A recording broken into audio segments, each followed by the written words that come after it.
بسم اللہ وسلاۃ وسلام علی رسول اللہ۔ معزز ناظرین و سامعین، اشرف آصف جلالی صاحب کے جو باطل دعوے ہیں جن کی وجہ سے ہمارا ان سے اختلاف ہے، ان میں سے پہلی بات تو یہ کہ انہوں نے سید کائنات کے لیے کہا کہ جب وہ باغ فدق مانگ رہی تھیں تو وہ خطا پر تھیں، بعد ازاں کہا کہ وہ غلطی پر تھیں، پھر اپنے اس جرم کو حضور اعلیٰ گولڑوی کے سر تھونپنے کی کوشش کی۔ تو جب انہیں کہا گیا کہ حضور اعلیٰ گولڑوی نے اپنی کسی کتاب میں ایسا نہیں لکھا، اور پھر ایک قانون دیا کہ ان الامکان اذا کان متعلقا بالماضی یستلزم الوقوع، یہ ایک ایسا قانون بیان کیا کہ اگر اس قانون کو درست مان لیا جائے، استغفر اللہ معاذ اللہ، اس سے تمام صحابہ اور آل بیت اور بڑی بڑی مقتدر ہستیوں کی تکفیر تک لازم آتی ہے۔ پھر اس نے اور آگے بڑھتے ہوئے کہا کہ حضرت سیدنا ابوبکر صدیق نے حضرت بی بی پاک کو لقمہ حرام سے بچایا، اور پھر ذنب کی اضافت حضرت سید کائنات کی طرف کی، اور بعد ازاں انبیاء علیہ السلام کی خطاؤں کو جو ہے گنوایا۔ حالانکہ اعلیٰ حضرت فاضل بریلوی رحمۃ اللہ تعالی اور صاحب بار شریعت نے واضح طور پر یہاں لکھا ہے کہ سوائے قرآن کی تلاوت اور حدیث کی روایت کے اس طرح کی چیزوں کو بیان کرنا یہ حرام اور اشد حرام ہے۔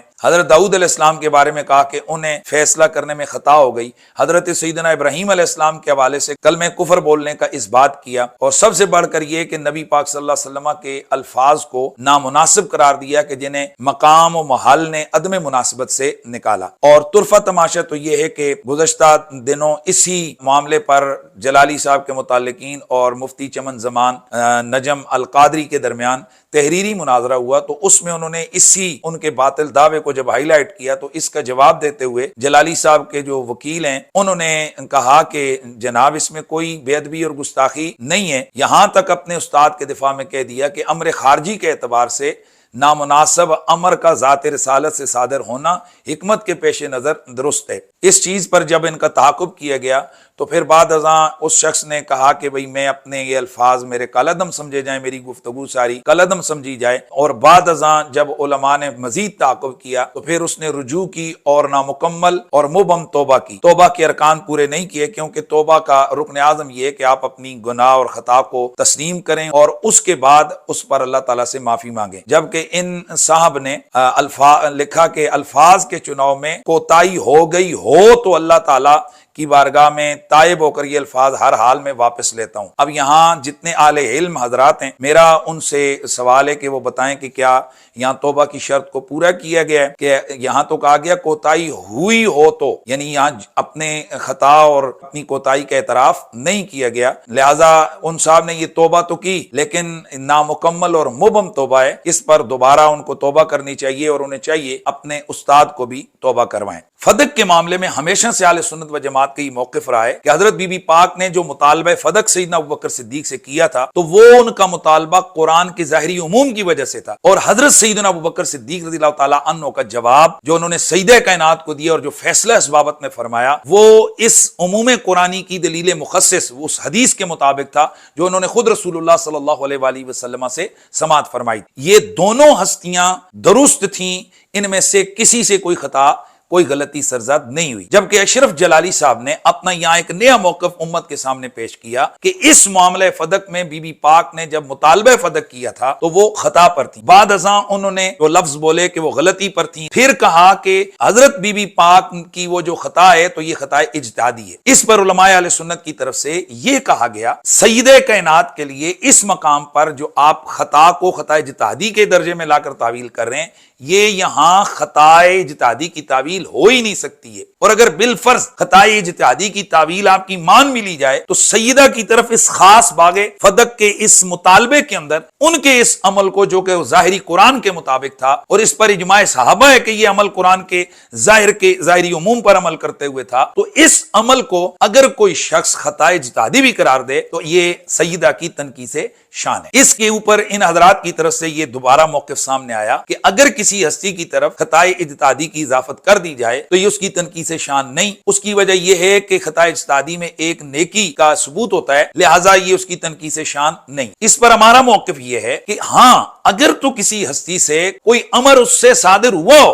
اس کو اگر خطا اجتہادی کی تعبیل میں لایا جائے پھر تو درست ہے، یہ اس کی تنقیص شان نہیں۔ جیسے حضرت مولا مرتضیٰ کے محاربین کے لیے خطا اجتہادی کی تعبیل کی جاتی ہے اور یہ درست ہے، لیکن اگر کسی ہستی نے کچھ نہ بھی کیا ہو اور اس کو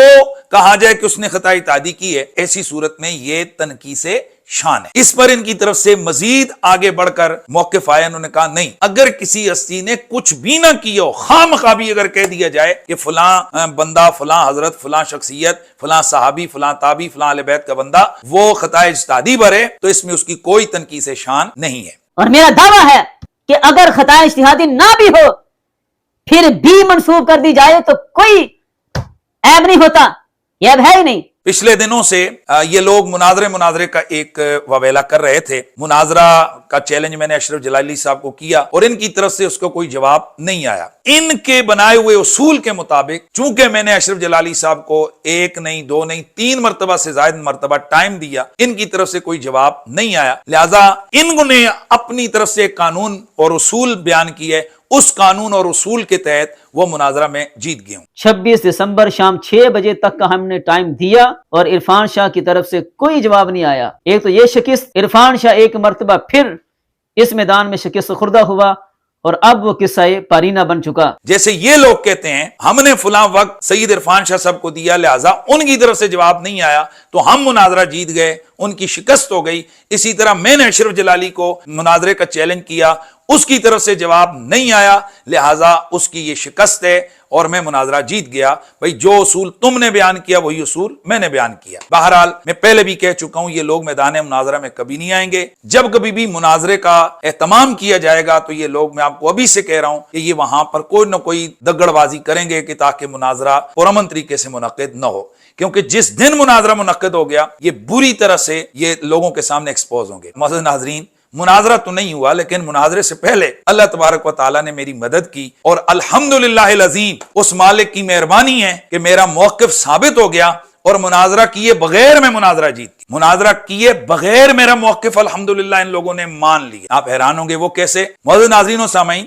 میں تھوڑا سا مناظرے کے ساتھ میرا شغف ہے اور مجھے معلوم ہے کہ کہاں دانا ڈالنا ہے اور کہاں ڈوری کھینچنی ہے, کہاں ڈوری اس کو کھلا چھوڑنا ہے اور کس طرح جھٹکا دے کر پھر جناب اڑنگے میں لانا ہے. تو اسی طریقے کے مطابق میں نے ان کے آگے ایک دانا ڈالا تھا پچھلے دنوں, تو انہوں نے وہ دانا چگ لیا. یہ تو ابھی میرے ساتھ مناظرہ کرنے لگے تھے. میں نے ایک پوڈ کاسٹ کے اندر گفتگو کے دوران میں نے ان کے سامنے ایک سوال رکھا کہ آپ کہتے ہو کہ حضرت بی بی پاک سے خطا اجتہادی ہوئی ہے اور خطا اجتہادی کسی کے ذمہ لگانا یہ کوئی عیب نہیں, یہی قول آپ حضرت بکر صدیق کے لیے کیوں نہیں کر رہے ہیں؟ بھائی اہل سنت و جماعت کا موقف ہے کہ بی بی پاک نے قرآن پہ عمل کیا, ابو بکر صدیق نے حدیث پہ عمل کیا. تو حدیث کے سننے میں بھی تو غلطی لگ سکتی ہے. ابو بکر صدیق رضی اللہ تعالیٰ عنہ اکیلے ہیں نا اس حدیث کے راوی, وہ اکیلے ہیں, بالکل ٹھیک. تو ان کو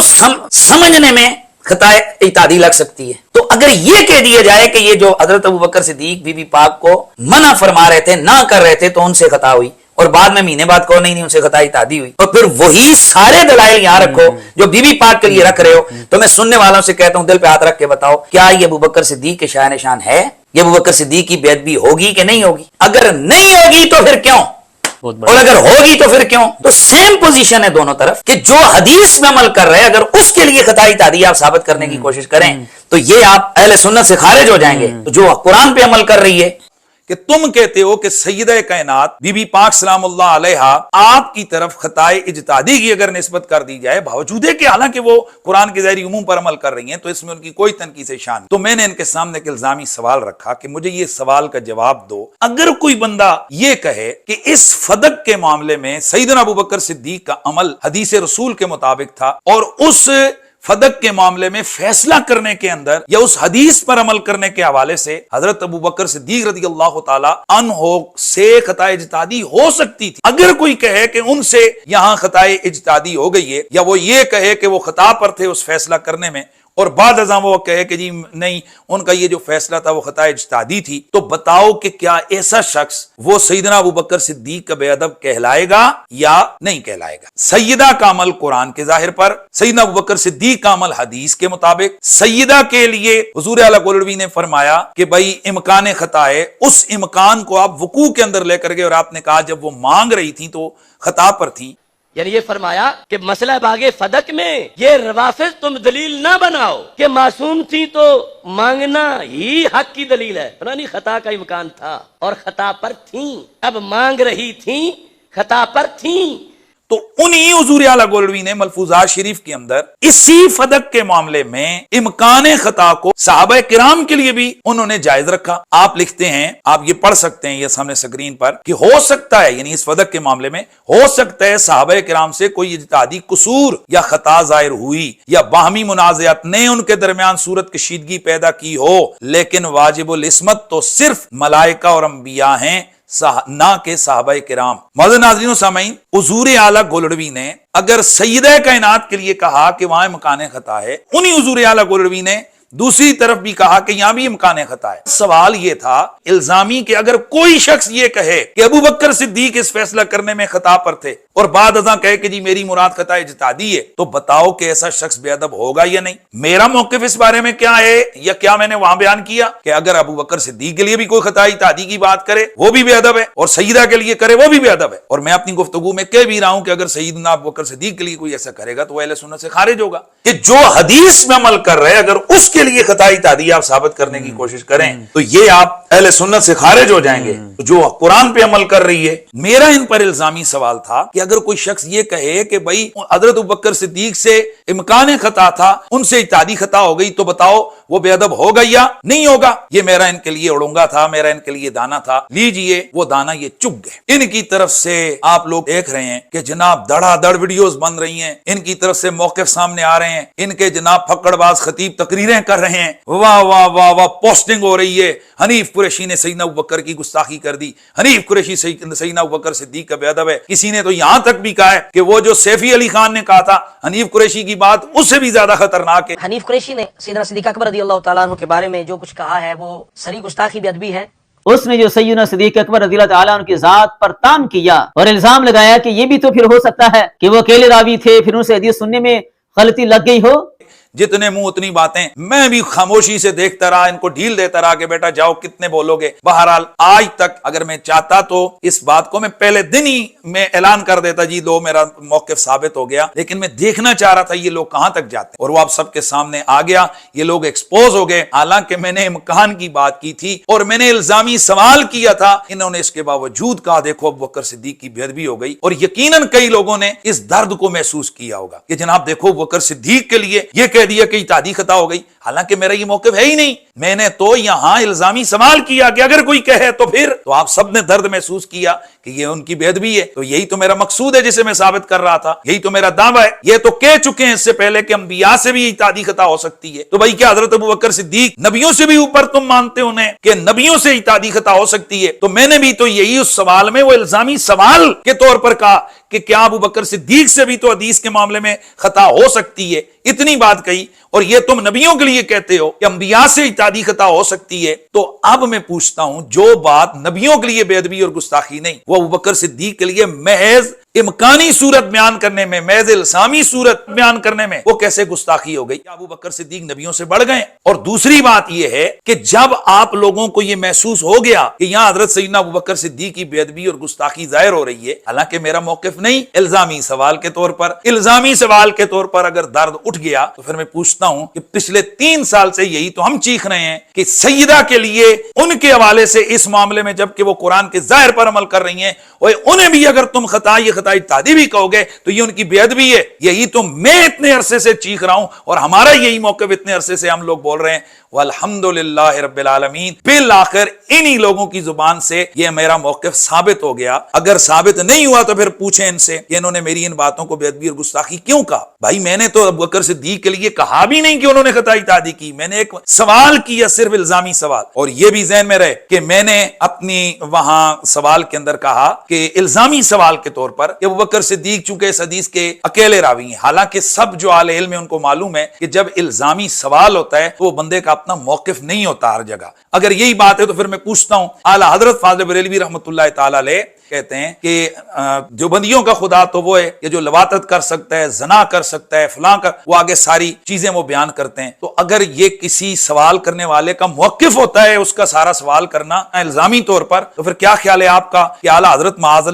اللہ تعالیٰ کی توہین کر رہے ہیں, جیسے کہ اکثر جاہل دیوبندی یہاں سے اعتراض کرتے ہیں. تو اسی طرح میں نے حضرت سیدنا ابوبکر صدیق رضی اللہ تعالیٰ عنہ عنہ کے حوالے سے یہاں پر الزامی سوال کیا، اور اس میں نے کہہ دیا جی کہ اس حدیث کا اکیلے راوی حضرت سیدنا ابو بکر صدیق ہیں۔ سیدنا ابو بکر صدیق کے لیے اگر محض امکانی صورت میں وہ گستاخی ہے تو اس کا وقوع کر کے بی بی پاک کے لیے اگر کہا جائے جب وہ مانگ رہی تھی تو خطا پر تھی، تو یہ بی بی پاک کی بے ادبی اور گستاخی کیوں نہیں ہے؟ ہمارا وہی موقف ہے جو حضور اعلیٰ کہے کہ یہاں پر اس حدیث کے راوی اکیلے حضرت سیدنا ابو بکر صدیق رضی اللہ تعالیٰ عنہ نہیں ہے، دیگر صحابہ کرام بھی ہیں۔ بہرحال یہ تو مسئلہ ہی کوئی نہیں ہے بھائی، حضرت ابو بکر صدیق اکیلے نہیں ہیں، ان کے ساتھ دیگر صحابہ کرام بھی اس حدیث کے راوی موجود ہیں۔ میرا تو الزامی سوال تھا ابو بکر صدیق کی بے ادبی کے حوالے سے، تو جب تم نے مان لیا کہ ابو بکر صدیق کی بے ادبی ہوئی ہے تو جس دلیل کے تحت ابو بکر صدیق کی گستاخی اور بے ادبی آپ کو لگی ہے نا، اسی دلیل کے تحت ہمیں بھی سیدہ کائنات کے لیے اس معاملے میں بے ادبی اور گستاخی لگی ہے، اور یہی الحمدللہ العظیم ہمارا موقف ہے، اور اللہ کے فضل و کرم سے الحمدللہ بغیر مناظرہ کیے الحمدللہ اللہ تبارک و تعالیٰ نے ہمیں سرخرو کر دیا۔ کم از کم جو اہل علم ہے نا، ان کے پاس اب وہ غور کریں، سوچیں